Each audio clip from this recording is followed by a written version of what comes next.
Hello everyone, I hope you are doing well. तो जैसे कि बिजनेस ऑर्गेनाइजेशन का एग्जामिनेशन आप लोगों का हो गया है। सो नाउ जो बीएमएस वाले बच्चे हैं उनका जो नेक्स्ट एग्जामिनेशन है 8 जनवरी को, वो है फंडामेंटल ऑफ मैनेजमेंट का। ठीक है। सो उसके ऊपर मैं ये वन शॉट वीडियो क्रिएट कर रही हूँ। Right. So without any further delay, let start the video. Okay.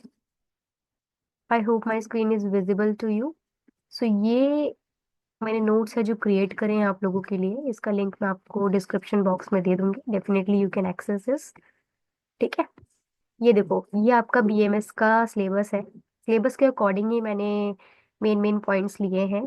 ठीक है। सिलेबस के उधर उधर मैं कहीं पे भी नहीं गई हूँ because we don't have so much time. ठीक है। सो मैंने मेन पॉइंट्स ही कवर करे हैं। Hardly it is 32 page of document. Okay. So now number 1 जो यूनिट है आपकी, वो है इंट्रोडक्शन टू मैनेजमेंट, जिसमें हमारा सिलेबस जो है वो ये है। राइट। सबसे पहले डेफिनेशन, मैनेजमेंट बेसिकली होता क्या है। सो मैनेजमेंट ना एक प्रोसेस है जिसमें हम प्लानिंग, ऑर्गेनाइजिंग, लीडिंग, कंट्रोलिंग, ये सारी एक्टिविटीज को परफॉर्म करते हैं अपने ऑर्गेनाइजेशन में इन अ इफेक्टिवली और एफिशिएंट मैनर, सो दैट कि हमारा जो ऑब्जेक्टिव है ना, गोल है, उसको हम अचीव कर पाए। ठीक है। ऑर्गेनाइजेशन गोल को हम अचीव कर पाए, इसी को हम मैनेजमेंट कहते हैं। वही यहाँ पे टर्म्स में लिखी हुई है, दैट यू कैन रीड। ठीक है। यहाँ पे कुछ अलग अलग ऑथर्स है जिनके अकॉर्डिंग मैनेजमेंट को डिफाइन किया गया है, जैसे management is the art of getting things done through and with people in formally organised groups. ठीक है। सो ये कुछ डेफिनेशन है that you can read. It's up to you. Nature क्या है, नेचर क्या है मैनेजमेंट के, सबसे पहला तो ये गोल ओरिएंटेड है। ठीक है। क्योंकि कोई भी ऑर्गेनाइजेशन है, उसका प्राइमरी मोटिव ही रहता है कि समथिंग गोल होता है उनका, लाइक उनके फाइनेंशियल ईयर में उनको ये प्रॉफिट अचीव करना है, ये थिंग्स उनको करनी है। ठीक है। सो हर एक ऑर्गेनाइजेशन का अपना गोल होता है। ठीक है। Most of the profit maximisation का तो रहता ही रहता है। बाकी customer satisfaction, organisation growth, management ensure करता है कि ये सारी चीजें जो है, ये चार सारी चीजें हैं, गोल है, ये सारे सेट करके रखते हैं। ठीक है। तो गोल ओरिएंटेड होता है हमारा मैनेजमेंट। सेकंड होता है यूनिवर्सल। यूनिवर्सल मतलब कि जो मैनेजमेंट के प्रिंसिपल्स होते हैं ना, ये यूनिवर्सली एप्लीकेबल है। ठीक है। Across all the organisation and across all the types of organisation, whether they are profit oriented और not profit oriented. Third third ये है कि ये ना कॉन्टिन्यूअस प्रोसेस है, जैसे कि प्लानिंग हो गया, फिर ऑर्गेनाइजेशन हो गया, डिसीजन मेकिंग हो गया। देन फिर हम उसको मॉनिटर करते हैं कि कोई डिसीजन हमने कोई ऐसे तो नहीं ले लिए कि जिसमें कुछ रेक्टिफिकेशन हो, तो फिर हम रेक्टिफिकेशन करते हैं, उस रेक्टिफिकेशन के लिए भी हम प्लानिंग करते हैं। Then again it's a cycle, एक बनती चली जाती है। राइट। सो इसी को हम बोलते हैं कि कॉन्टिन्यूअस प्रोसेस। पहले हमने प्लान कर लिया, एग्जीक्यूट कर लिया, फिर उसको मॉनिटर करते हैं तो कुछ रेक्टिफाई निकलती है ना, उस रेक्टिफिकेशन को आप कैसे दूर करोगे, उसके लिए आप माइंड चलाते हो, कैसे करोगे। देन उसको प्लान करते हो, फिर उसको एग्जीक्यूट करते हो। So it's a continuous process. Dynamic है। डायनामिक क्यों है? क्योंकि मैनेजमेंट जो है ना, वो अडेप्टेबल है to change its an internal and external environment. ठीक है। बिकॉज हमें पता है बिजनेस एनवायरमेंट जो है वो काफी ज्यादा अनप्रडिक्टेबल है, चेंजेस होते रहते हैं। सो हमें मैनेजमेंट को काफी ज्यादा डायनेमिक बनाना पड़ता है ताकि वो अडाप्ट कर सके बिजनेस एनवायरनमेंट को। ठीक है। जो भी न्यू चैलेंजेस हैं वो सारे टैकल कर सके and with new strategies. In integrative forces होती हैं। इंटीग्रेटिव फोर्सेस का मतलब है कि इसमें ना काफी सारी एक्टिविटीज इन्वॉल्व रहती है मैनेजमेंट, जैसे प्लानिंग हो गई, ऑर्गेनाइज हो गई, लीडिंग हो गई, विद अ कॉमन ऑब्जेक्टिव। इसी को हम बोल रहे हैं कि इंटीग्रेटिव फोर्सेस आ रहे हैं। ठीक है। बहुत सारे रिसोर्सेज को यूटिलाइज किया है हमने in efficiently and effectively manage. Process of management क्या है? सबसे पहले 4 मेन फंक्शन है that help in achieving the organisation goal. सबसे पहले तो हम प्लान करते हैं।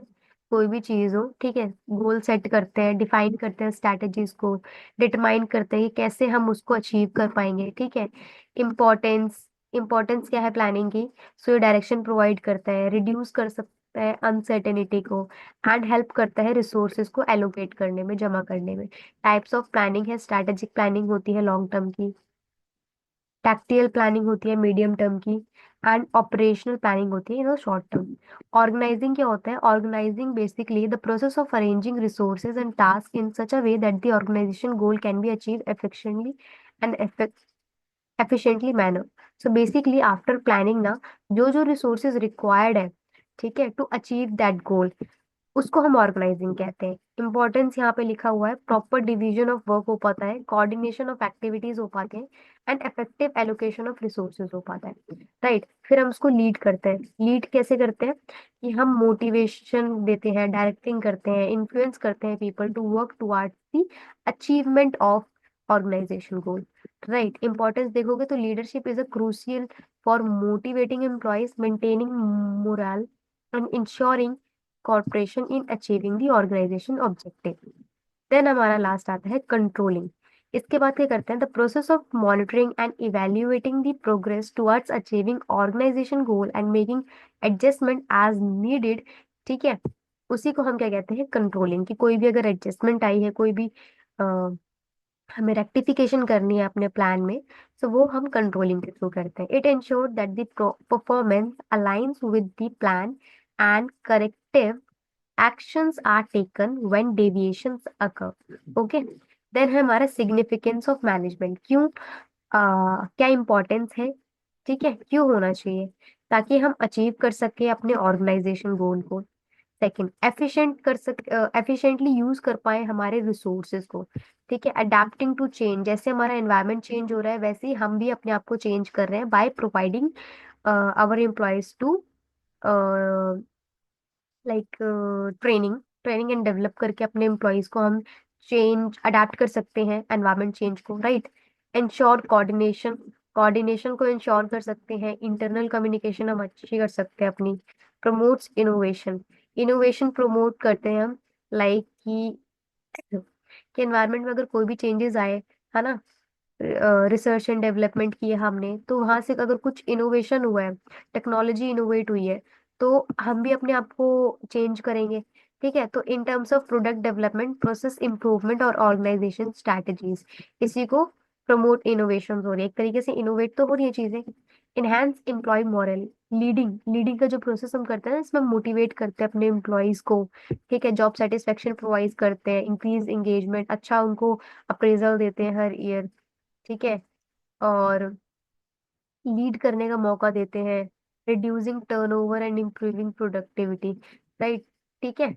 सो इससे क्या होता है कि जो एम्प्लॉयज छोड़ के चले जाते हैं ना आपकी कंपनी को, वो रिड्यूस होता है। राइट, एंड प्रोडक्टिविटी आपकी कंपनी की इंक्रीज हो पाती है, बिकॉज आपको बार बार ट्रेनिंग नहीं देनी पड़ रही है for the same thing. Role of manager, manager के क्या रोल होते हैं?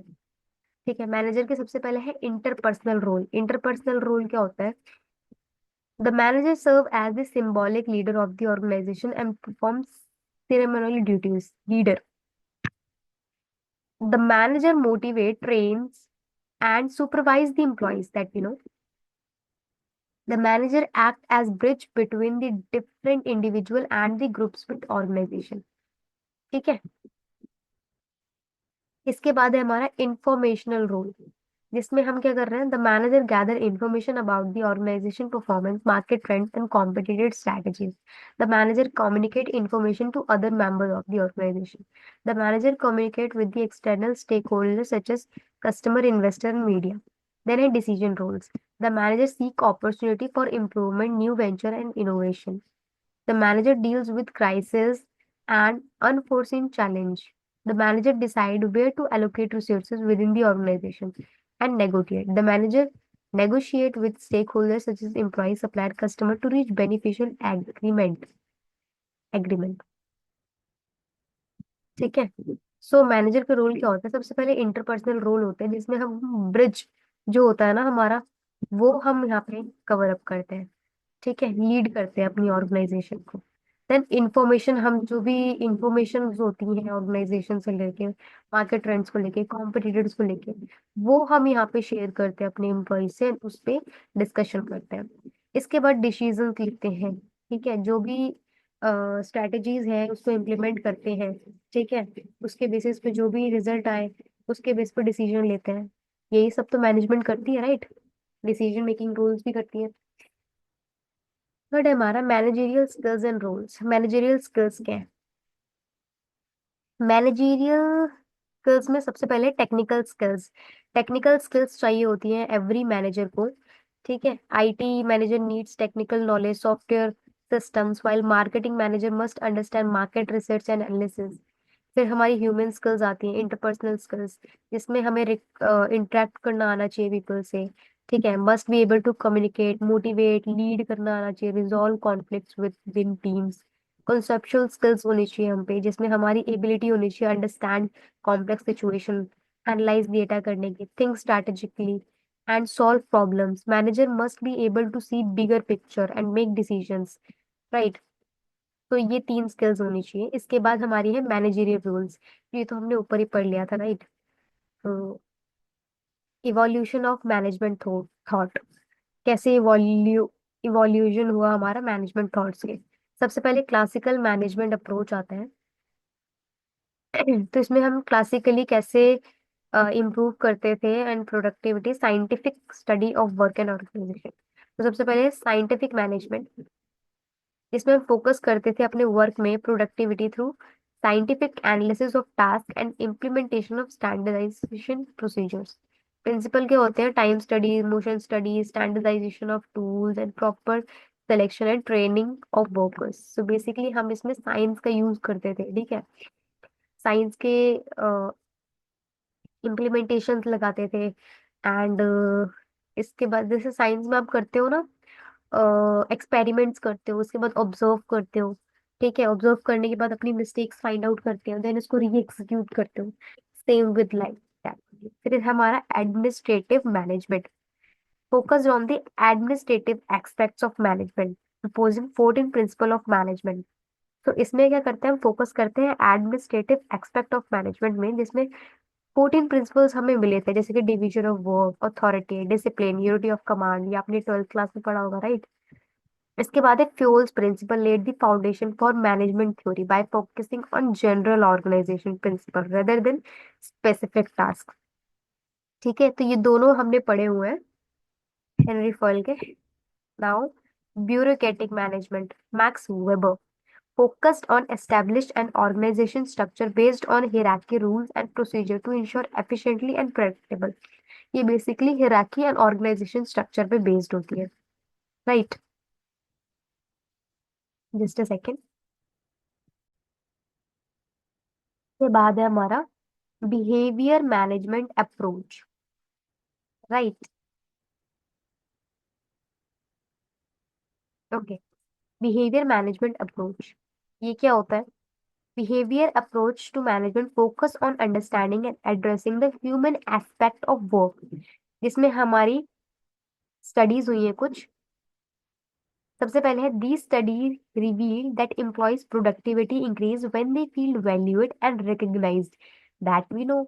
It emphasise the importance of psychology and social factor in the workplace, ठीक है। सो हॉथोर्न स्टडीज है जिसने बताया था कि एम्प्लॉयज जो है ना, वो प्रोडक्टिविटी तब इंक्रीज होती है एम्प्लॉयज की जब वो वैल्यू फील करते हैं, ठीक है, रिकॉग्नाइज किए जाते हैं एम्प्लॉयज में, तब उनकी प्रोडक्टिविटी इंक्रीज होती है, ठीक है। एंड ये काइंड ऑफ इम्पोर्टेंस कह लो, साइकोलॉजी फैक्टर भी है, सोशल फैक्टर भी है इन दी वर्क प्लेस, कि हमें ना मोटिवेट करना चाहिए अपने एम्प्लॉयज को, जो वर्क अच्छा करे, एम्प्लॉय ऑफ द मंथ देना चाहिए, employee of the year, right? Human relationship movement stressed the importance of human factors such as motivation, leadership, and communication in managing employees. So basically, human relations जो है ना आपके employees organisation के अंदर, वो अच्छे होने चाहिए, राइट। ऐसा नहीं है कि आपस में बहुत ज्यादा डिस्प्यूट्स हो रहे हैं, तो that should not be there. तो ये हमारे बिहेवियर मैनेजमेंट अप्रोचेस में आते हैं। इसके बाद क्वांटिटेटिव मैनेजमेंट अप्रोच में क्या आते हैं? Quantitative approach uses mathematical models, stats, and computer simulations to aid in decision making and solving management of problems. इसमें बेसिकली हम ना स्टैट्स का यूज कर रहे हैं, मैथमेटिकल टूल्स का यूज कर रहे हैं फॉर द डिसीजन मेकिंग, ठीक है। सो ऑपरेशन रिसर्च होती है इसमें, using mathematical models to optimise business operation. Basically operation research का पूरा एक सब्जेक्ट है आपका in your I guess third sem, no second semester में है आपका I guess, right. Operation research पे पूरा का पूरा एक चैप्टर है। Management science, the application of quantitative techniques to solve complex organisation problems. ये दो हमारे यहाँ पे क्वांटिटेटिव मैनेजमेंट अप्रोच थे। इसके बाद है हमारा modern management approach. Modern approach integrate classical behaviour and quantitative approach to manage in a more holistic way. So modern management approach ना बेसिकली क्लासिकल बिहेवियर क्वांटिटेटिव तीनों को इंक्लूड कर रहा है, ठीक है, इंटीग्रेट कर रहा है। सो की modern approach include systems theory है इसमें, views the organization as system of interrelated parts that must work together। इसके बाद है contingency theory, argue that the best management style depends on the specific circumstance of the organization। total quality management focus on continuous improvement in customer satisfaction, and lean management है focus on minimizing waste and improving efficiency। तो basically इन तीनों के जो भी plus points है ना, वो आप इसमें इंक्लूड कर सकते हो। फिफ्थ है हमारा मैनेजमेंट एज साइंस और आर्ट। तो ये हमने पढ़ा हुआ है कि एज अ साइंस मैनेजमेंट इसलिए है क्योंकि इसमें भी काफी सिस्टमेटिक स्टडी होती है, राइट। इसमें भी काफी सारे प्रिंसिपल्स हैं जो हमें फॉलो करने होते हैं। It is based on principles, theory, concept that can be tested और अप्लाइड यूनिवर्सली। मतलब जैसे कि साइंस का कोई रूल होता है तो कहीं पे भी अप्लाई करो सेम रिजल्ट मिलते हैं। It is like that only कि कुछ जो चीजें हैं ना, प्रिंसिपल्स है, थ्योरीज हैं, वो फिक्स्ड है। बाकी जैसे साइंस में एक्सपेरिमेंट होते रहते हैं, न्यू इन्वेंशंस होते रहते हैं, same with that management also, कि मैनेजमेंट में भी हम न्यू स्ट्रैटेजीज निकालते रहते हैं, प्रिंसिपल्स निकालते हैं, थ्योरीज निकालते हैं। एज एन आर्ट क्यों है मैनेजमेंट? क्योंकि मैनेजमेंट में ना प्रैक्टिकल एप्लीकेशन ज्यादा पॉसिबल है, creativity, personal experience of manager it require, ठीक है।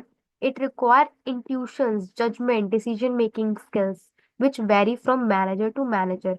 आर्ट इसलिए है, राइट, क्योंकि इसमें क्रिएटिविटी रिक्वायर्ड है, personal experience of manager required है, ठीक है। मे बी वन पर्सन जो है वो ऐसे सोच रहा है इस प्रॉब्लम को, दूसरा पर्सन किसी और तरह से सोच सकता है, ठीक है। तो ये एक आर्ट है कि कौन सा पर्सन उसको बहुत अच्छी तरीके से सॉल्व कर सकता है, that is also an art, ठीक है। मैनेजमेंट एज अ प्रोफेशन, तो मैनेजमेंट एज अ प्रोफेशन कैसे है? Management is also considered a profession because it required specific skills and expertise, ठीक है।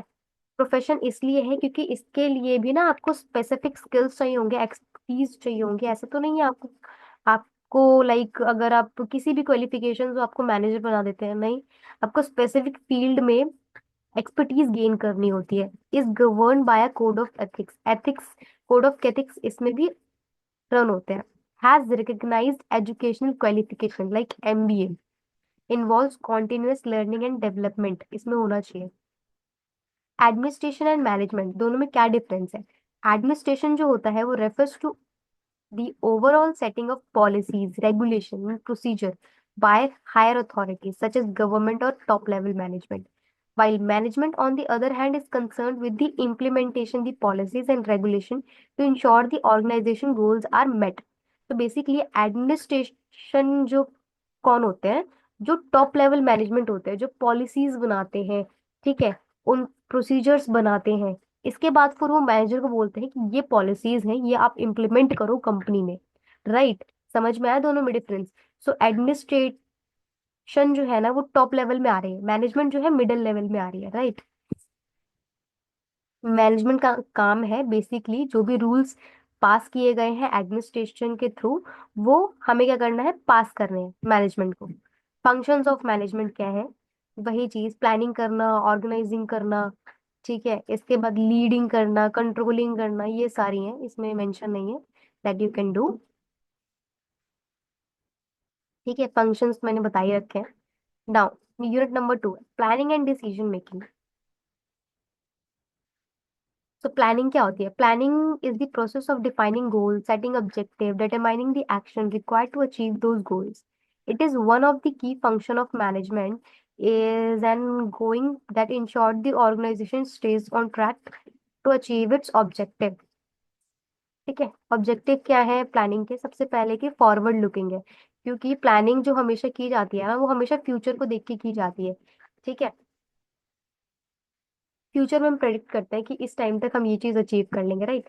गोल ओरिएंटेड होता है ये, क्योंकि हम स्पेसिफिक गोल्स जो हैं वो हम प्लान करते हैं कि शॉर्ट टर्म में हमारे क्या प्लान है, लॉन्ग टर्म में क्या प्लान है।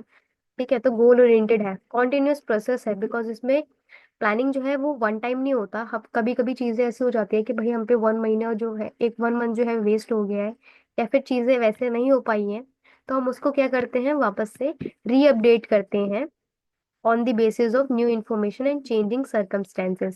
Then ये problem solving activity है, because planning involves analyzing the problem organization might face and coming with strategies to address them, right? Fifth है हमारा रिसोर्स एलोकेशन। प्लानिंग जो है वो रिसोर्स एलोकेशन में भी हेल्प करता है, human, financial and material resources. इसके बाद इंपॉर्टेंस देखोगे तो इंपॉर्टेंस में प्लानिंग क्या करता है, डायरेक्शंस प्रोवाइड करता है हमें। ठीक है, बिकॉज एक वेल स्ट्रक्चर्ड प्लान मिलता है हमें, किस टाइम में हमें क्या करना है क्या नहीं करना है, सो एक डायरेक्शंस हमें मिलती है। इम्प्रूव करता है कोऑर्डिनेशन को, बिकॉज हम वेल अवेयर हैं हमारे रू रिस्पॉन्सिबिलिटीज के बारे में, ठीक है, हमारे वर्क के बारे में। ठीक है, सो सारे के सारे डिपार्टमेंट्स को अपने अपने काम पता है, अपने अपने गोल्स पता है, so it doesn't create confusion between them. ठीक है, so that improves the coordination, right? Minimizing the risk. Planning allows the identification of potential risk and the development of strategies to mitigate them. So planning की help से ना आप ये minimise कर सकते हो risk. Efficient resource utilisation.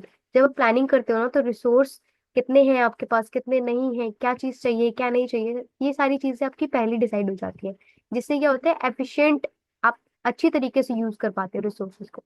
Decision making में help करता है आपका प्लानिंग, राइट। जो भी सिचुएशन चल रही है, जो भी नहीं चल रही है, उसके अकॉर्डिंग आप इजीली डिसीजन मेकिंग कर पाते हो। इनेबल्स कंट्रोल, बिकॉज अगर कोई चीज है वो आपके अकॉर्डिंग नहीं चल रही है, ठीक है, manager can set performance standard and develop benchmark to measure the progress, right. Progress आप मेजर कर सकते हो कि गोल हमारा इस मंथ का ये था but it is not achievable, then why, what are the reasons. ठीक है, then in the next month you can just sort out these, you know, problems। इसके बाद है types of plan. Types of plan, सबसे पहले strategic plan होते हैं। Strategic plan basically long term plan होते हैं, जो डिफाइन करते हैं ऑर्गेनाइजेशन का overall objective and the strategies required to achieve them. ठीक है, 5 year plan for expanding into international market, ये आपका स्ट्रैटेजिक प्लान है। टैक्टियल प्लान क्या होते हैं? ये मीडियम टर्म प्लान्स होते हैं that translate the strategic plan into a specific action. Example, plan to improve customer service by upgrading technology with 1 year. फिर होते हैं हमारे operational plan. These are short term plan that focus on the day to day operations on of the organization, a daily schedule for production in a factory। Contingency plan. These plans are created to deal with unforeseen events or emergencies that should not impact the business. Example, a disaster recovery plan to deal with data loss due to a cyber attack। I hope समझ में आ रही होगी, इतनी कोई hardcore English तो नहीं लिखी है मैंने। ठीक है, तो आई डोंट थिंक कि हिंदी में मुझे सब कुछ बताना पड़े यहाँ पे भी। Single use plan. Single use plan क्या है इसमें, कि plans created for one time event for और स्पेसिफिक प्रोजेक्ट, जैसे कि market campaign for a product launch. ठीक है, सिंगल यूज प्लान है बेसिकली। स्टैंडिंग प्लान्स क्या होते हैं? These plans are established for repetitive ongoing activities, a standard operating procedure for managing a customer complaints. ठीक है, बेसिकली रेपिटेटिव होते हैं नेचर में। इसके बाद है लेवल्स ऑफ प्लानिंग। क्या लेवल्स है प्लानिंग के? Various levels within an organisation. सबसे पहले है corporate level planning. This is the highest level of planning where the organisation long term vision, mission and the overall goals are determined. ठीक है, so higher level of planning है जहाँ पे organisation के long term vision, mission, overall goals जो है determine किए जाते हैं। एग्जाम्पल देखोगे तो company decide to enter a new geographic market over the next 5 year. ठीक है, लॉन्ग टर्म गोल हुआ हमारे ये। फंक्शनिंग फंक्शनल लेवल प्लानिंग में क्या होता है कि functional department such as marketing, HR, finance and production create plans to support corporate level goals. जैसे कि द मार्केटिंग डिपार्टमेंट में develop detail plan for advertising in the new market. इसके बाद हमारा ऑपरेशन लेवल प्लानिंग क्या होगी कि this level of planning focus on the day to day operation and activity required to implement the plan created at the higher level. ठीक है, day to day operations के लिए basically a sales team creating a weekly plan for customer visit and product demos. Right, तो हमारा operation में आ गया। इसके बाद स्टेप्स इन प्लानिंग। प्लानिंग में क्या है, सबसे पहले सेटिंग ऑब्जेक्टिव, ऑब्जेक्टिव सेट करते हो। इसके बाद assess the current situation, current situation को देखते हो, क्या रिसोर्सेज है, क्या रिसोर्सेज नहीं है। ठीक है, क्या आपके प्लस पॉइंट है, क्या नेगेटिव पॉइंट है, क्या स्ट्रेंथ है। ठीक है, वीकनेस है, अपॉर्चुनिटीज, थ्रेट है, ये सब आप एक्सेस करते हो। फिर क्या करते हो, डेवलपिंग एक्शन प्लान्स, डेवलप करते हो एक्शन प्लान को टू अचीव दी ऑब्जेक्टिव। ठीक है, डिफाइन करते हो कि what task need to be done, who will done them and the resources required. फिर क्या करते हो, चूज करते हो बेस्ट कोर्स ऑफ एक्शन को, कि जो भी आपने टास्क लिए, जो भी आपने डिसीजंस लिए, तो उनका बेस्ट यूज, कि manager should select the best course of action based on the factor such as feasibility, risk, benefits. ठीक है, देन फिर क्या करते हो, आप इम्प्लीमेंट करते हो अपने प्लान को। राइट, इम्प्लीमेंट करने के बाद आप मॉनिटर करते हो, इवेल्युएट करते हो। ठीक है, कि प्लान की प्रोग्रेस कैसे जा रही है। ठीक है, इंश्योर करना है हमें कि we should be on track. ठीक है, ताकि हम अपना ऑब्जेक्टिव जो है अचीव कर सके। Now, making effective plan. Effective plan कैसे बन सकता है आपका, by SMART objective. Plan should have objective that are SMART. SMART का मतलब S for specific, M for measurable, A for achievable, R for relevant and T for time bound. ठीक है, इसकी वजह से आप जो है अपना इफेक्टिव प्लान्स बना सकते हो। फ्लेक्सिबिलिटी होनी चाहिए आपके प्लान में, ऐसा नहीं है काफी ज्यादा रिजिड है। आपने कहीं अपने पूरे साल का ही 100 करोड़ का वो ले लिया है एंड पर मंथ आप सोच रहे हो कि मैं इतना कर लूं, ठीक है, डिवाइड करके, so it is not possible. तो it should be flexible enough so that you can easily achieve to your main goal. Realistic होना चाहिए एंड अचीवेबल होना चाहिए, लाइक दिस ओनली 100 करोड़ वाला एग्जांपल, कि रियलिस्टिक प्लान होना चाहिए। ऐसा नहीं है कि आप अपनी कैपेसिटी से ज्यादा ही कर लो फिर कहो कि अरे it is not achievable. Right, realistic होना चाहिए, अचीवेबल होना चाहिए प्लान। क्लियर कम्युनिकेशन होना चाहिए कि जितने भी पार्टीज इन्वॉल्व है, जितने भी लोग इन्वॉल्व है उस प्लान के अंदर, सबके अंदर क्लियर कम्युनिकेशन होना चाहिए, किसी के अंदर भी मिसकम्युनिकेशन नहीं होना चाहिए। क्या प्लान है, किसी को कुछ पता ही नहीं है, लाइक दिस। रेगुलर मॉनिटरिंग होनी चाहिए कि क्या चल रहा है, क्या नहीं चल रहा है, क्या प्रॉब्लम्स आ रही है, क्या प्रॉब्लम्स नहीं आ रही है। Objective and management by objective. ठीक है, MBO is a process where manager and employees collaboratively set a specific objective that aligns with the organization goal. MBO ensure that everyone is working towards the same objective, creating a sense of purpose and accountability. So MBO ensure करता है कि सभी के सभी ना एक ही गोल के, same objective के पीछे ही काम कर रहे हैं। ऐसा नहीं है कि कोई किसी और चीज पे लगा हुआ है, कोई किसी और चीज पे लगा हुआ है।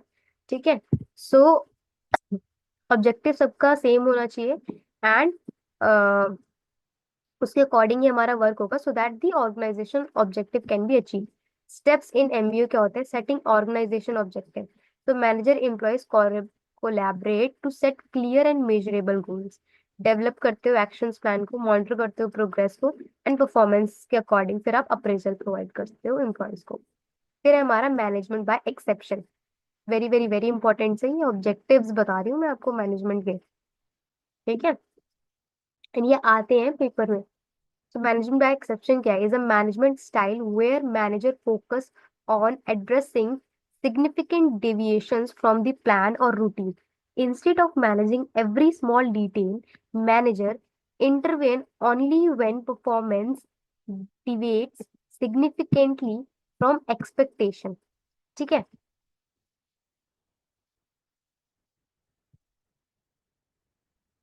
ठीक है. सो बेसिकली इसमें क्या होता है कि मैनेजर जो होते हैं ना फोकस करते हैं एड्रेसिंग सिग्निफिकेंट डेविएशंस, मतलब कि आ, ऐसे समझो कि सपोज आपका ना के बीच में प्लान और एक्चुअल के बीच में ना गैप आ रहा है. ठीक है. तो मैनेजमेंट बाय एक्सेप्शन क्या करता है कि जो हमारा मेन मतलब कि एग्जांपल लेते हैं. सपोज करो कि एक ना मेरा कस्टमर है. ठीक है. उसने मुझसे उधार में कोई सामान खरीदा था. अब वो रहता है तेलंगाना में रहता है, और उसने सपोज करो 100 करोड़ का उसने मुझसे, 100 करोड़ तो बहुत ज्यादा हो जाएगा. So we will take up to 1 lakh. 1 lakh का उसने मुझसे प्रोडक्ट खरीदा. राइट. ऑन क्रेडिट बेसिस, उधार में लिया उसने मुझसे. अब नाउ, अब वो पैसे नहीं दे रहा है मुझे. रिकवरी के लिए जब मैंने कोर्ट वगैरह सबका खर्चा इंक्लूड करा, सो वो मुझे पड़ रहा है अप्रोक्स 5 लाख का. अब देखो मेरा जो अमाउंट है वो 1 लाख का है. ठीक है. 1 लाख वो नहीं दे रहा है. बट अगर मैं इस पे केस वगैरह करती हूँ तो ये सब मेरा 5 लाख तक खर्चा बैठेगा. ठीक है. तो 5 लाख तक बैठेगा तो इसमें मेरा फायदा क्या है? नुकसान ही एक तरीके से. सो इसमें हम क्या करेंगे, इसको ना एक्सेप्शनल में ले लेंगे कि चलो छोड़ो. ठीक है. तो वही चीज होती है मैनेजमेंट बाय एक्सेप्शन, कि इसमें हम ना सिग्निफिकेंट डेविएशंस के ऊपर काम करते हैं. ठीक है. वो जो स्मॉल डिटेल्स होती है ना, जो जिसपे हमें ध्यान नहीं देना होता. ठीक है. जो हमारे लिए नेसेसरी नहीं होती. सो मैनेजर क्या करते हैं ना, उसको हटा देते हैं, जो उसके परफॉर्मेंस में इफेक्ट करे, आपके बिजनेस में इफेक्ट करे. ठीक है. I hope I am very much clear. मैंने एग्जांपल बहुत अच्छा दिया है. एडवांटेज क्या है? सेव टाइम करता है मैनेजर का. Allow them to focus on critical issues rather than the small issues. Right. encourage decision making at a lower level in the organization. encourage करता है decision making का lower level in the organization. example क्या है? company may have set up production targets but manager only intervene when production falls below a certain, suggest 20% the target. ये तो मैंने, चलो छोड़ो. forecasting and decision making क्या होती है?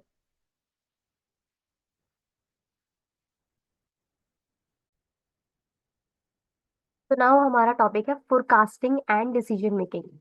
ठीक है. तो ये क्या होता है? नेचर ऑफ डिसीजन मेकिंग क्या होता है? Decision making is the process of selecting the best course of action among several alternative.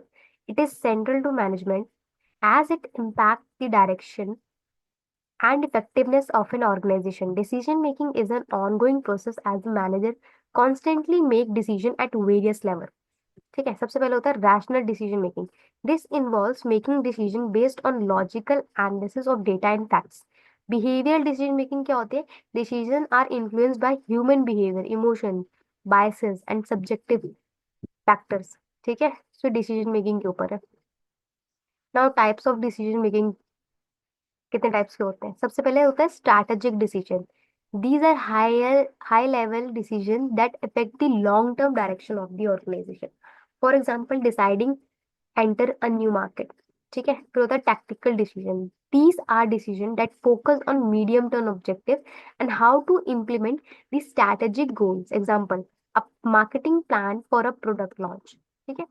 Operational decisions क्या होते हैं? These decisions are concerned with the day to day activities and how to carry out routine tasks effectively. Example, deciding on the daily production schedule. ठीक है. फिर होता है हमारा program decision. These are decisions made in response to recurring situation often based on standing operating procedure, SOPs. Then होता है हमारा non program decision.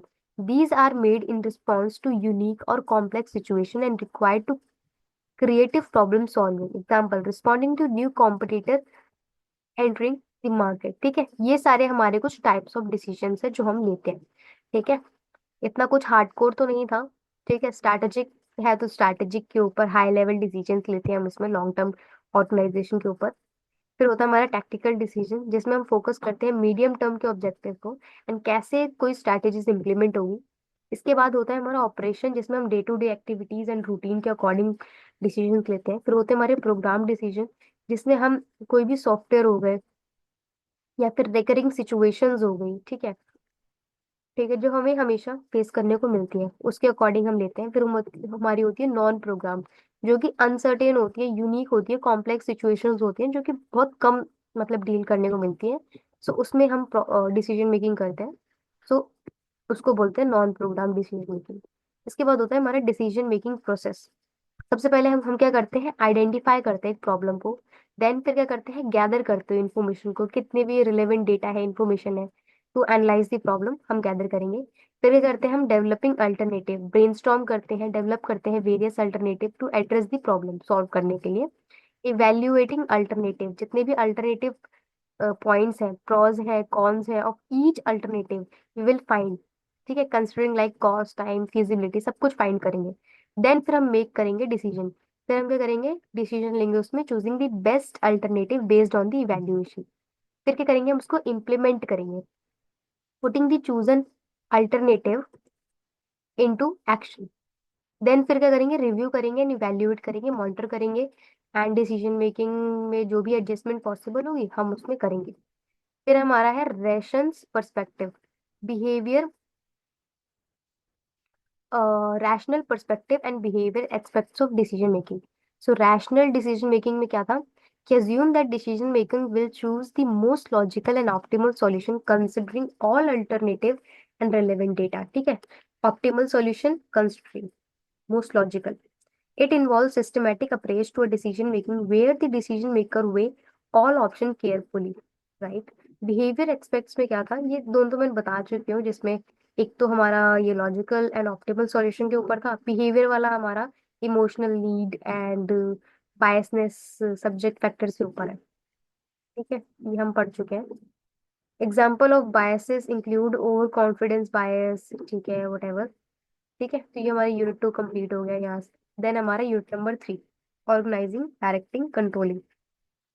अगर आप देखोगे ना, तो ये भी 12th क्लास की जो बिजनेस स्टडीज आपने पढ़ी है, so that is also are related to that. So this is also will not come that much hard, ठीक है, ये पेपर भी थोड़ा इजी होगा। इसके बाद ना पीवाईक्यू की वीडियो है मेरी, all in one strategy video of fundamental of management, तो वो आप जरूर देख के जाइएगा, जिसमें मैंने प्रीवियस ईयर क्वेश्चंस बताया। प्रीवियस ईयर क्वेश्चंस देखना बहुत बहुत बहुत इंपॉर्टेंट है। कॉन्सेप्ट से बिल्ड कर लिए, बट लेकिन क्वेश्चंस ही नहीं पता कि कैसे पूछे जाएंगे, so that will definitely hamper you. Now यहाँ पे सिलेबस दिया हुआ है, ये आप देख लेने का। ऑर्गेनाइजिंग क्या होता है, ऑर्गेनाइजिंग क्या होता है, एक प्रोसेस होता है जिसमें हम अरेंज करते हैं people, task, resources in such a way that the objective of the organisation can be achieved, right. ये प्रिंसिपल है ऑर्गेनाइजेशन का। इसमें सबसे पहला है यूनिटी ऑफ कमांड, जिसमें every employee should receive orders from one superior only to avoid any confusion and conflict instruction, ठीक है, यूनिटी ऑफ कमांड होनी चाहिए, जिसमें हमें फिक्स करना चाहिए कि भाई कोई अगर ग्रुप ऑफ अकाउंट है, तो अकाउंट के ऊपर कौन हेड कौन रहेगा, ठीक है, मतलब एक मैनेजर देना उनको जरूरी है, ताकि उनको पता हो कि हमें किसकी बात सुननी है, किसकी बात नहीं सुननी है। यूनिटी ऑफ डायरेक्शंस होना इंपॉर्टेंट है, कि ऑल एफर्ट्स, जो भी एफर्ट्स लगाए जा रहे हैं ऑर्गेनाइजेशन में, should be directed towards the same गोल। ऐसा नहीं है कि मार्केटिंग वाले अपने ही उसमें है, एचआर वाले अपने ही उसमें है, नहीं, ऐसा नहीं होना है। हमें ऑर्गेनाइजेशन के गोल, सेम गोल पर काम करना है, ठीक है। This help in coordinating activities and avoiding duplication of efforts, ठीक है। स्केलर चेन होना चाहिए, there should be clear chain of command in the organisation where the authority flows from top to bottom, top to bottom, ठीक है, मतलब higher authorities, manager, फिर हमारे lower level management, then workers, like this. So top से low में हमारी management होना चाहिए, स्केलर चेन होनी चाहिए। डिवीजन ऑफ वर्क होना चाहिए, कि वर्क जो है ना should be divided into task to ensure specialisation and efficiency, okay. Coordination अच्छा होना चाहिए, जितने भी डिपार्टमेंट्स एक्टिविटीज हैं उनको must to work together to achieve organisation goal, activity. Employees should be treated fairly and with respect, fostering trust and loyalty. जो हमारे employees हैं उनको हमें ट्रीट वेल करना है, फेयरली ट्रीट करना है, respect and trust and loyalty के थ्रू। रिस्पॉन्सिबिलिटी एंड अकाउंटेबिलिटी दिखानी है हमें कि जितने भी टास्क हमें दिए जाए उसके लिए हम अकाउंटेबल हैं। एंड जो भी उसमें रहेगा, ठीक है, नेगेटिव हुआ तो आप अकाउंटेबल है, पॉजिटिव हुआ तो आप अकाउंटेबल है। ठीक है, तो ये हमारे क्या है की प्रिंसिपल है ऑर्गेनाइजेशन के। अब ना ऑर्गेनाइजेशन स्ट्रक्चर एंड डिजाइन है। सो ऑर्गेनाइजेशन का स्ट्रक्चर क्या होता है कि organisation structure defines the formal system of authority, communication, and roles with an organization. It helps clarify authority, responsibility, and the relationship between individuals within the organization. The design of the structure depends on various factors, including the organization size, goals, and the environment. जैसे कि line of authority है, इसमें क्या होता है, line of authority में this is the direct authority that flow from top to bottom in an organisation, typically through the hierarchical structure. It involves giving orders and expecting them to be followed. Line of authority जो कि majorly हमारी companies में पाया जाता है, जिसमें हम expect करते हैं कि टॉप लेवल जो भी हमें मतलब पॉलिसीज प्रोसीजर्स वो इम्प्लीमेंट करेंगे, दैट वी विल फॉलो। जितनी भी कंपनीज के पर्सन हैं, एम्प्लॉयज हैं, other employees will follow that, right. तो ये लाइन ऑफ अथॉरिटी हो गया, जिसमें manager issues instruction to subordinate. फिर होता है हमारा staff authority. Staff authority involves the right to advise, recommend and counsel but not to command. It complements line authority by offering specialised knowledge and advice. So staff authority में basically हम क्या करते हैं कि राइट तो दे देते हैं अपने एम्प्लॉयज को कि आप सजेशंस आर वेलकम, रिकमेंड करो, काउंसिल करो, बट लेकिन कमांड नहीं कर सकते आप, वो इम्पोज नहीं कर सकते कि आपको ये करना है, राइट। आप बस उनको सजेशंस दे सकते हो कि it complements line of authority by offering specialised knowledge and advice. ठीक है, a human resource department advising the management on staffing issues. ठीक है, लाइक दिस ओनली। देन हमारा होता है functional authority. This type of authority arises when a manager or department has specialized authority over a specific areas or function across the organization. This allows manager to direct activities even outside their line of authority. So basically functional authority में जो जिस चीज में माहिर है ना, वो उस चीज का डिसीजन ले सकता है और उसमें वो कोई भी चीज इम्प्लीमेंट करवा सकता है। The quality of control department में have authority over all department to ensure standards are met. ठीक है, जैसे जो क्वालिटी कंट्रोल डिपार्टमेंट है वो पूरे के पूरे उसमें देख सकता है कि क्वालिटी कौन मेंटेन नहीं कर रहा है, स्टैंडर्ड्स कौन मीट नहीं कर रहा है, राइट। तो दे हैव द राइट, उनका काम है, वो फंक्शन है। डिपार्टमेंटेशन क्या होता है? डिपार्टमेंटेशन एक प्रोसेस होता है जिसमें हम डिवाइड कर देते हैं हमारे एक्टिविटीज को, जितनी भी एक्टिविटीज है आपके ऑर्गेनाइजेशन को, इनटू डिस्टिंक्ट यूनिट्स और डिपार्टमेंट्स, मतलब डिपार्टमेंट्स हम कर देते हैं। सो हमें हेल्प करता है मोर स्ट्रक्चर एंड मैनेजेबल ऑर्गेनाइजेशन होने में, राइट। तो जितने भी आपकी इसमें एक्टिविटी आ रही है ऑर्गेनाइजेशन की, उसको हम डिवाइड कर देते हैं into departments. Types of departmentalisation क्या होती है? सबसे पहले फंक्शन के बेस में हम उनको डिपार्टमेंटाइज कर देते हैं कि भाई जैसे मार्केटिंग वाले मार्केटिंग काम करेंगे, फंक्शन वाले एचआर वाले एचआर का काम करेंगे, प्रोडक्शन वाले प्रोडक्शन। तो हमने फंक्शन वाइज क्या करे, इनको डिपार्टमेंट वाइज डिवाइड कर दिया। इसके बाद हम क्या कर सकते हैं, प्रोडक्ट वाइज डिवाइड कर सकते हैं अपनी ऑर्गेनाइजेशन को, प्रोडक्ट डिपार्टमेंटलाइजेशन। जिसमें हम क्या कर सकते हैं, जैसे पैकेजिंग वाले को एक साथ कर दिया, ठीक है, डिलीवरिंग वाले पर्सन को एक साथ कर दिया, ठीक है, मोल्डिंग वाले बंदों को एक साथ कर दिया, मैन्युफैक्चरिंग वाले को एक साथ कर दिया।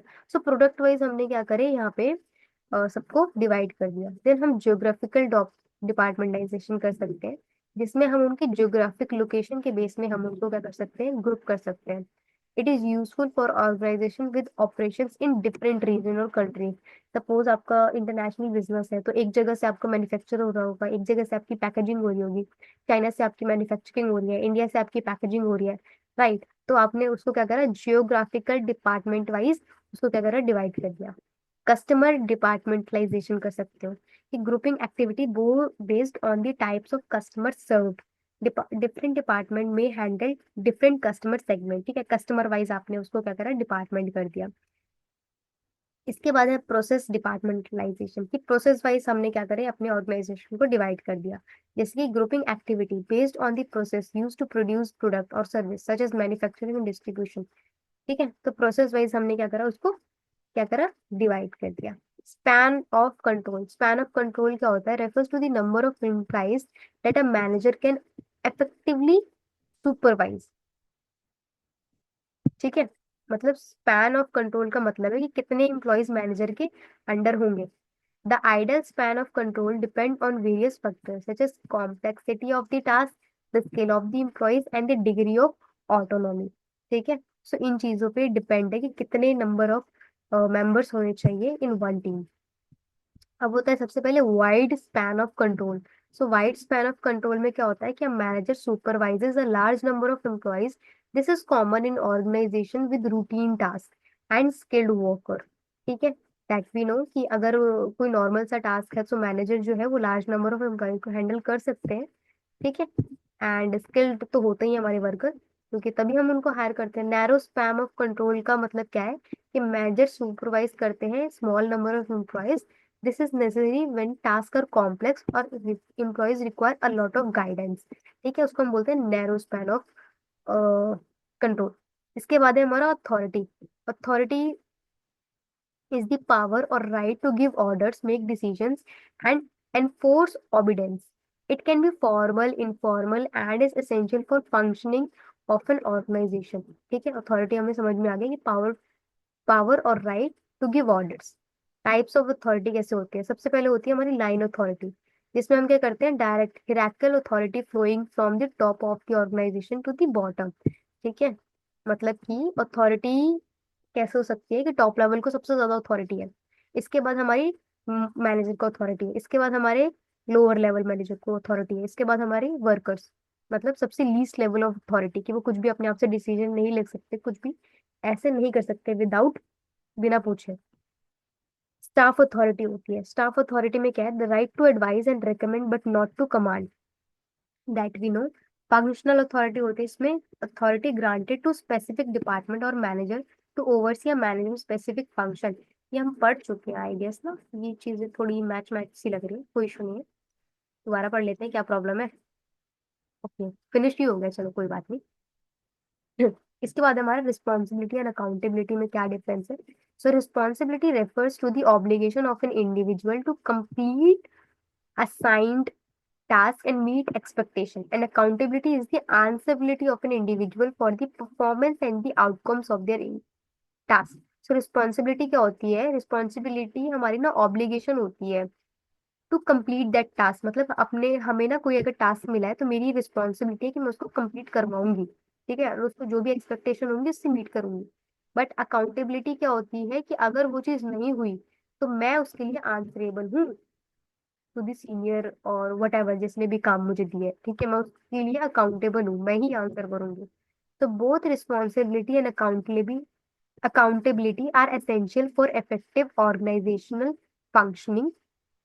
Employees should be held accountable for their action and their responsibility should be clear, right। इसके बाद है हमारा प्रिंसिपल्स ऑफ डेलीगेशन। डेलीगेशन क्या होता है, delegation is the process of transferring authority and responsibility to others। It is necessary for efficient management and for developing the skills of subordinate। So delegation basically एक process होता है इसमें हम transfer करते हैं अपनी authority and responsibilities को to others को। ठीक है, नेसेसरी होता है एफिशिएंट मैनेजमेंट में फॉर डेवलपिंग दी स्किल्स और सबऑर्डिनेट। प्रिंसिपल्स ऑफ डेलीगेशन क्या होते हैं, सबसे पहले क्लैरिटी होती है कि the task expectation and outcome should be clearly communicated. Authority and responsibilities होती है when the task is delegated. Manager जो होते हैं वो ऑल्सो डेलीगेट होते हैं टू द कॉरस्पॉन्डिंग अथॉरिटी जिसको भी आप काम असाइन कर रहे हो, and hold the employees accountable. ठीक है, मतलब अगर वो कोई गलत करते हैं उनके जूनियर्स, तो कौन रिस्पॉन्सिबल होगा, जो उसको काम दे रहा है, राइट, मैनेजर। limitations कि manager must specify the scope of authority and the responsibility to avoid any confusion। feedback कि regular feedback should be given to ensure that the tasks are being carried out effectively। ठीक है, फिर होते हैं हमारे steps in delegation.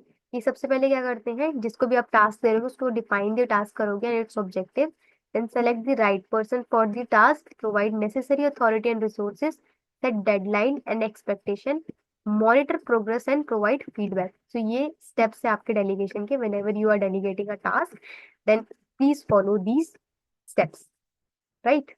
Centralisation vs decentralisation. So basically centralisation क्या होता है? Centralization refers to the concentration of decision-making authority at the top level of the management. It is effectively in smaller organization or in situation require tight control over decision. तो basically centralisation में हम क्या करते हैं, centralise कर देते हैं decision making की पावर को, मतलब एक जगह पे रख देते हैं, मतलब top level management. Top level management is the only one जो हमारा क्या कर सकेगा, डिसीजन मेकिंग ले सकेंगे। ठीक है, ये हम किस में कर सकते हैं, जो स्मॉल ऑर्गेनाइजेशन हो ना, तो उसमें हम ये चीज कर सकते हैं। एडवांटेज क्या होगा कि क्विक डिसीजंस होंगे, ठीक है, यूनिफॉर्मिटी होगी, कंट्रोल आएगा। डिसएडवांटेज क्या हो सकता है कि ओवरबर्डन फील कर सकते हैं top management, lack of empowerment हो सकती है for the lower level of employment, वो डिमोटिवेट फील कर सकते हैं कि भाई सारे डिसीजन तो इन्हीं को लेने हैं, हम क्यों अपने फिर एडवाइस दे फालतू की ना, जब इन्हें माननी ही नहीं है। डिसेंट्रलाइजेशन क्या होता है? Decentralization refers to the distribution of decision-making authority to lower level of management. It allows for flexibility and faster decision-making at local levels. इसमें क्या करते हैं डिसेंट्रलाइजेशन में, हम ना अथॉरिटी दे देते हैं to the lower level management, ठीक है, एंड एज पर देयर प्रोफाइल। एडवांटेज क्या होता है, एम्पावरमेंट फील करते हैं एम्प्लॉयज कि उनके पास रिस्पॉन्सिबिलिटीज आई है, तो definitely they have to use in a very good manner, faster decision हो जाते हैं एंड बेटर रिस्पॉन्सिवनेस हो जाती है to the local needs. Disadvantage क्या होते हैं, पोटेंशियल फॉर इनकंसिस्टेंसी, ठीक है, इनकंसिस्टेंसी मेंटेन कर सकते हैं, लैक ऑफ कोऑर्डिनेशन हो सकती है उनके अंदर, एंड इंक्रीज कॉम्प्लेक्सिटी, कॉम्प्लेक्सिटी को ये जन्म दे सकते हैं। Factors determining the degree of decentralisation, ये सारे फैक्टर्स हैं जो डिटरमाइन कर सकते हैं द डिग्री ऑफ डिसेंट्रलाइजेशन। सबसे पहले size and complexity of the organisation, organisation culture and philosophy कैसी है, the capability and skills level of lower level manager, and the nature of task and the external environment. तो इन factor पे हमारा decentralisation का process dependent है। ठीक है, इसके बाद है हमारा डायरेक्टिंग। तो nature of directing function, directing क्या होती है, directing is the function of guiding and motivating employees to perform their task to achieve organization goal. It involves the use of leadership, motivating communication, and supervision to ensure that the plans are effectively implemented. Principles of directing क्या है? Directing by example. Leaders should set an example by exhibiting the behavior they expect from the employees. So जो managers होते हैं, leaders होते हैं, वो एक example set कर सकते हैं अपने आप को ऐसा मेंटेन करके जैसा वो बिहेवियर अपने एम्प्लॉयज से एक्सपेक्ट करते हैं। ओके, इफेक्टिव कम्युनिकेशन वो कर सकते हैं अपने एम्प्लॉयज के बीच में, उनको मोटिवेट कर सकते हैं कि आप जितना कम से कम मिसअंडरस्टैंडिंग हो सके उसको कम करें एंड इफेक्टिव कम्युनिकेशन किया करें। ठीक है, मैनेजर मोटिवेशन करते हैं कि manager motivate their employees to perform at their best by recognising achievement, offering rewards, providing opportunities for personal growth. इसके बाद लीडरशिप होती है कि manager must possess leadership skills to guide, inspire and influence their team.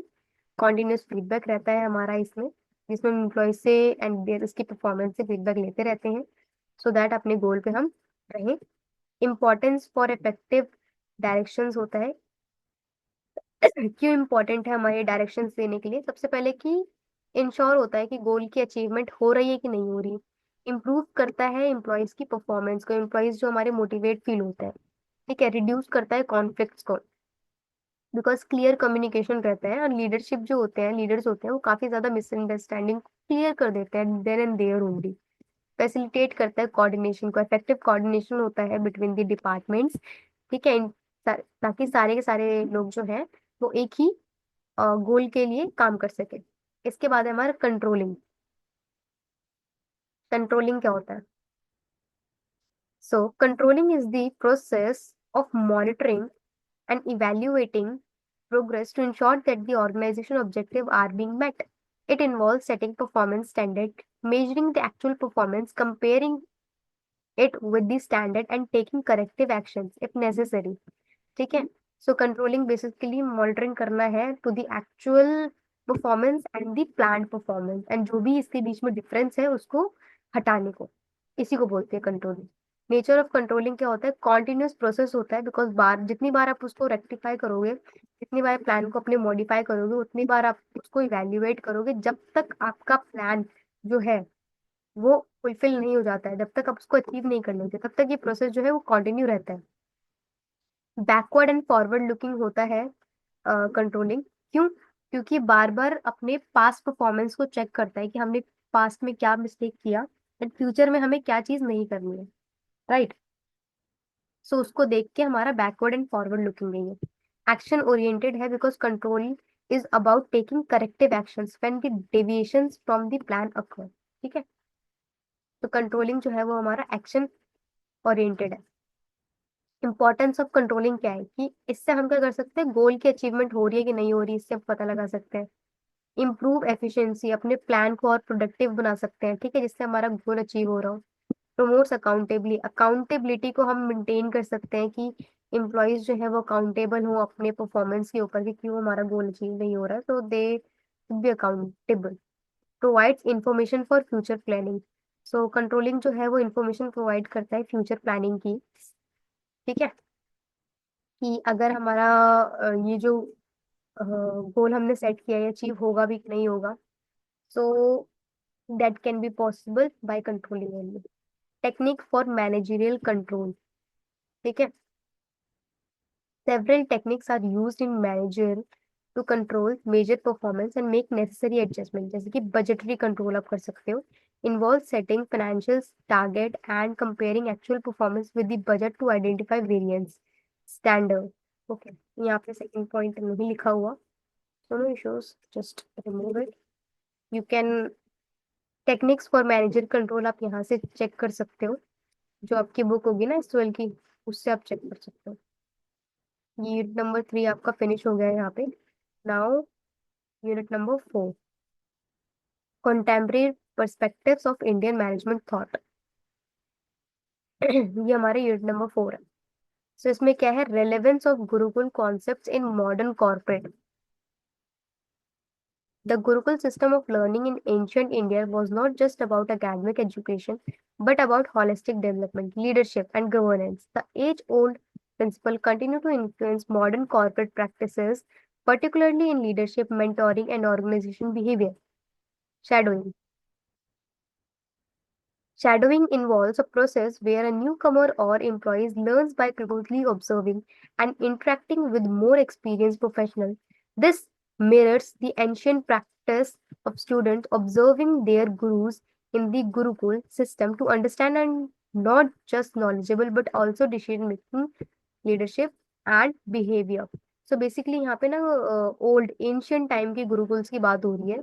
ठीक है. इसमें क्या क्या चीजें हैं, तो ये बहुत ही ज्यादा मतलब ठीक है, आप इसको बना के भी लिख सकते हो. न्यू कमर्स और employee learner closely this mirror. ठीक है.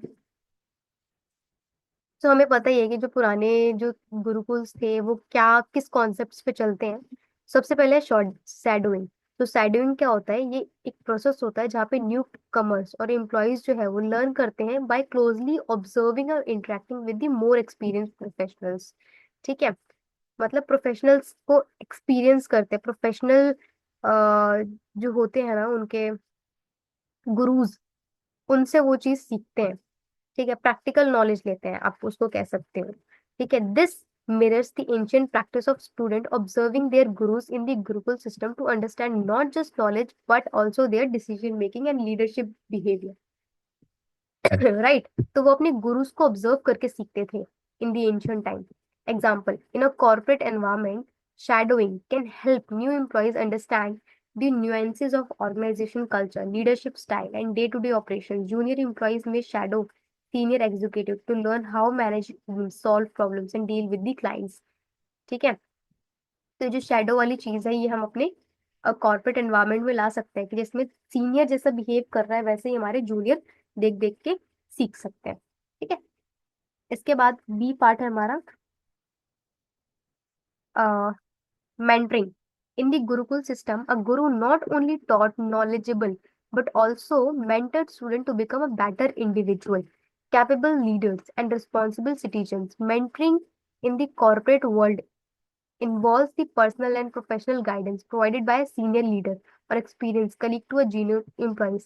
This one-on-one relationship ensured that continuous development and guidance in career and personal growth.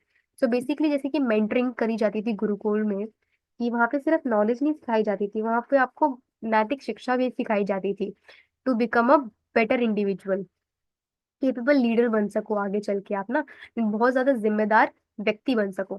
Same आप वो चीज ना अपने कॉर्पोरेट वर्ल्ड में भी ला सकते हो, जिसमें हमारे जो हमारे सीनियर्स होते हैं उनको हम इतना ट्रेन एंड डेवलप कर सके कि वो इन्फ्लुएंस करें अपने जूनियर एम्प्लॉयज को।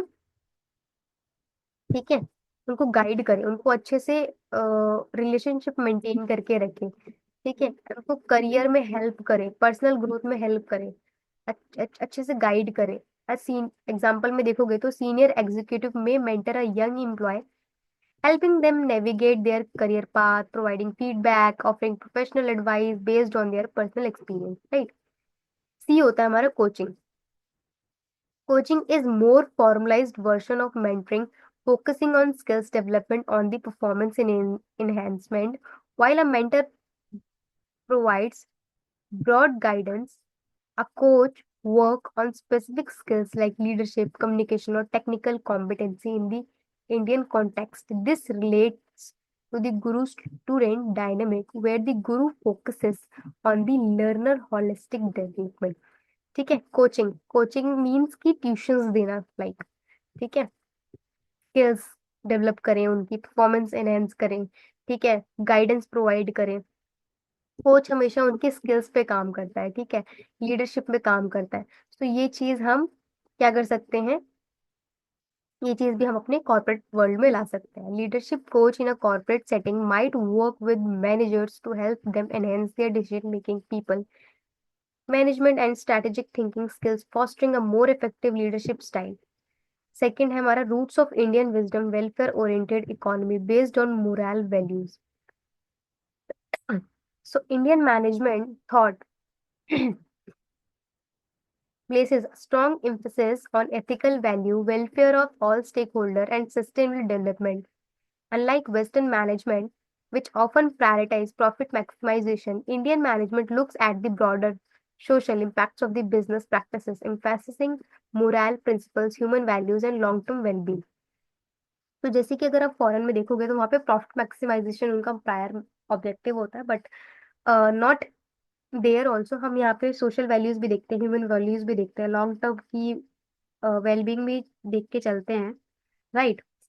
सो ये सारे मोरल वैल्यूज है बिजनेस के जो हमें करने चाहिए। मोरल वैल्यूज इन बिजनेस में traditional Indian wisdom promotes values such as dharma, satya, अहिष्मा. These values plays a key role in shaping businesses practices focuses on ethical decision making and fair business practices. ठीक है। ये सारे हमारे मोरल वैल्यूज होते थे इन business में, जो हम फॉलो करते थे, जो हमें किसी भी गलत काम में नहीं जाने देते थे। ठीक है। एग्जाम्पल देखोगे तो Indian business such as Tata group have successfully combined profit with principles ensuring ethical governance, transparent practices with a focus on the community, all while maintaining a robust profit model। ठीक है। बी देखोगे तो welfare oriented business होता था हमारा, कि Indian management through prioritising the welfare of all stakeholder, employees, customer, stakeholder and society, हम सबके बारे में सोचते थे, सबके बारे में प्रायोरिटाइज करके this सर्वोध्या, सर्वोध्या means welfare for all approach encourages business to focus on inclusive growth that benefit the larger community, including marginalized section of the society. जैसे कि Bhagavad Gita is an ancient text emphasize action without attachment to result, suggestion that business should focus on societal welfare rather than solely on profit maximization. Third है हमारा unique Indian business scenarios. So population density and crowd behaviour, India with its vast diverse population presents unique business challenge and opportunities. Managing a large and often unpredictable population require an understanding and crowd behavior, which influence business strategies like retail, marketing, urban and planning. जितनी हमारी population है, इनकी वजह से हमारी काफी business की strategies जो होती हैं वो इम्प्लीमेंट कर पाते हैं फॉरेन के लोग। ठीक है। एग्जाम्पल देखोगे तो Indian retail giant such is Reliance industry and future group understand the diversity and behavior of the Indian population, designing stores and sales strategies that cater their specific regional and cultural preference. B है हमारा role of unorganized sector in trade and commerce. So इसमें क्या होता है कि significant portion of Indian economy is driven by unorganization structure that we know, which includes small business, street vendors, and informal labor. This sector play a pivotal role in trade and commerce, especially in rural and semi-urban areas. तो हमें पता है कि India में कुछ economy जो है unorganised sector है, जो कि जिसमें स्मॉल बिजनेस है, स्ट्रीट वेंडर्स हैं, इनफॉर्मल लेबर्स हैं, वो लोग आते हैं। ठीक है। जो ये लोग भी हमारे ट्रेड एंड कॉमर्स में specially rural and semi urban areas में हेल्प करते हैं।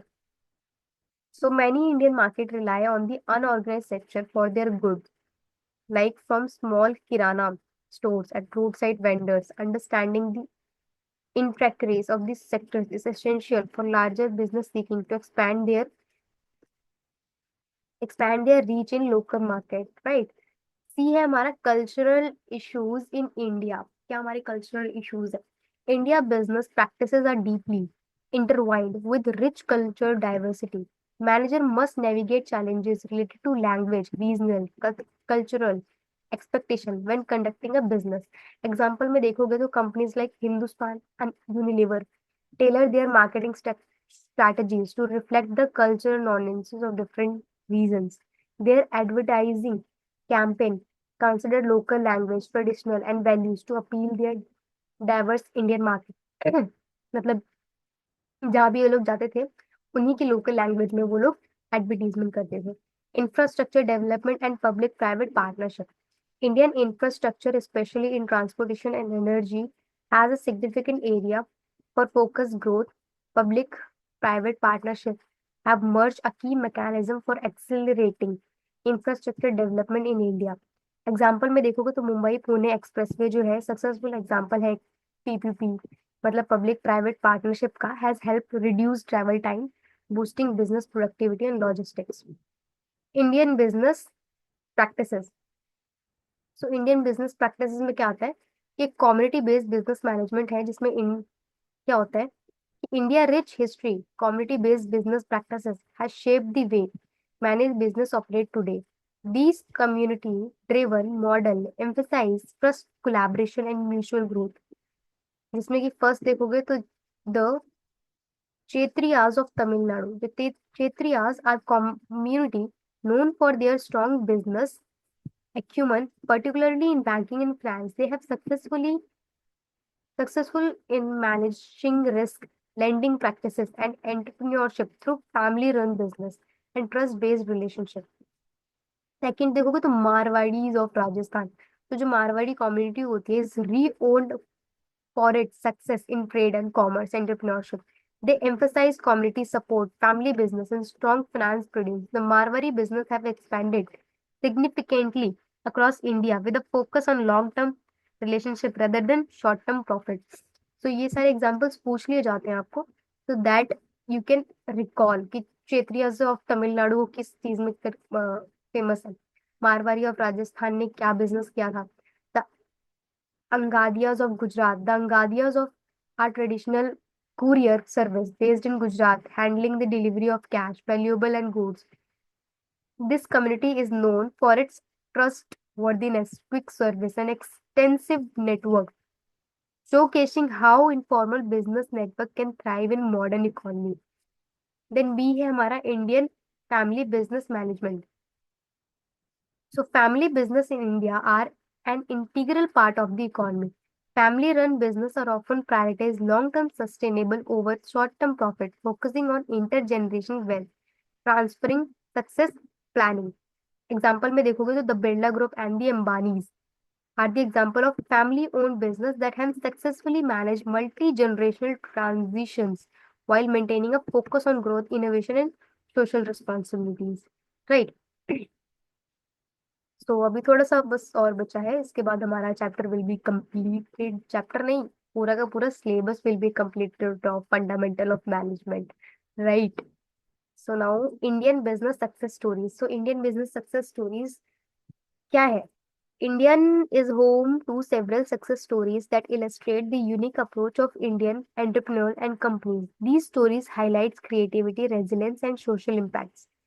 सबसे पहले है एट डब्बा वालाज ऑफ मुंबई. ठीक है, ये सक्सेस स्टोरीज है बिजनेसेस के इन India. The dabbawalas of Mumbai are iconic example of operational excellence. These lunchbox delivery workers provide efficient services despite limited resources, demonstrating the power of logistic teamwork and management innovation. Example: the Dabbawalas serve more than 2 lakh people daily, using a unique example of color coded coding to ensure precise delivery even with a minimum technologies. B हमारा Amul. Amul is a cooperative dairy brand that has revolutionized the dairy industry in India. It has shining example of how a cooperative model can work at national level, benefit millions of farmers while ensuring high quality of product. Example: Amul's success is rooted in its grassroots network, where dairy farmer collectively own the company. It's a model inclusive growth driven by the principle of Sarvodaya.